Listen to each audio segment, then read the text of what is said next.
Partai Komunis Indonesia atau PKI adalah partai politik terbesar di Indonesia pada saat itu.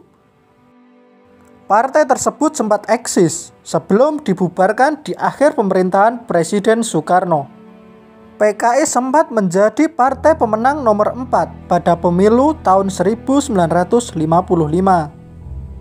Selain PKI, partai terbesar lainnya pada masa itu adalah Partai Nasional Indonesia atau PNI, Masyumi, dan Nahdlatul Ulama. Namun PKI dibubarkan pada 12 Maret tahun 1966 di akhir masa kepemimpinan Presiden Soekarno.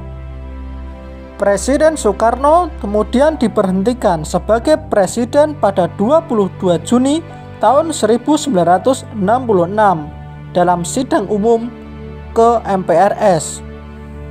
Keputusan Presiden nomor 1 dan 3 tahun 1966 perihal pembubaran Partai Komunis Indonesia itu dikeluarkan Soeharto yang mengatasnamakan Presiden Soekarno.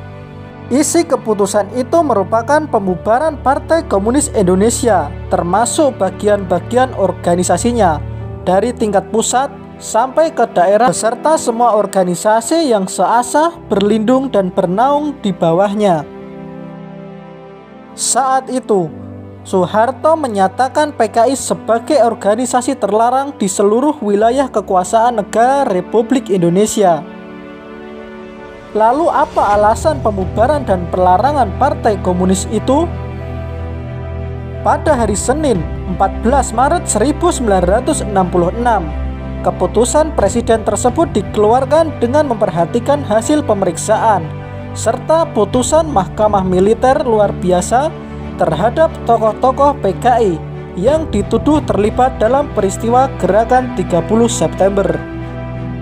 Keputusan tersebut kemudian diperkuat dengan ketetapan MPRS pada tahun 1966.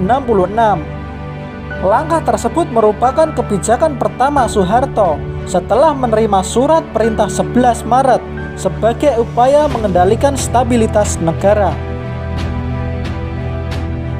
Soeharto telah menerima apa yang dikenal sebagai Super Semar atau Surat Perintah 11 Maret ketika mengeluarkan keputusan pembubaran PKI. Sejak terjadi peristiwa 30 September tahun 1965, gejolak aksi mahasiswa terus mengayomi pemerintah Soekarno.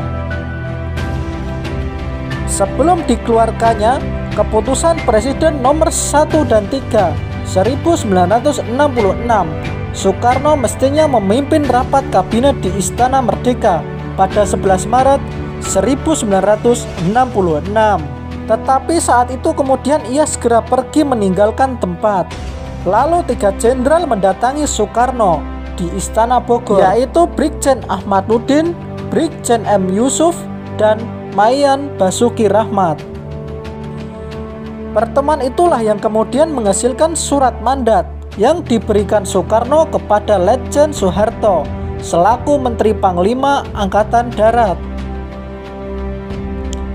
Soekarno sendiri pernah menolak untuk membubarkan PKI. Presiden Soekarno berusaha untuk meyakinkan bahwa PKI tidak terlibat sebagai partai dalam tragedi berdarah 30 September, melainkan adanya sejumlah tokoh PKI yang bertindak luar kendali. Kendati demikian, banyak pihak yang menuntut tanggung jawab tersebut. Menurut penelitian sejarah Lembaga Ilmu Pengetahuan Indonesia LPI, Asfi Warman Adam, Soekarno tidak pernah menyebutkan soal pembubaran PKI di dalam Super Semar. Tindakan pembubaran PKI dianggap merupakan tafsiran Soeharto atau kalimat melakukan hal yang dianggap perlu untuk mengamankan situasi. Demikian video aksi pembubaran PKI pada saat itu. Jangan lupakan sejarah. Salam Jas Merah.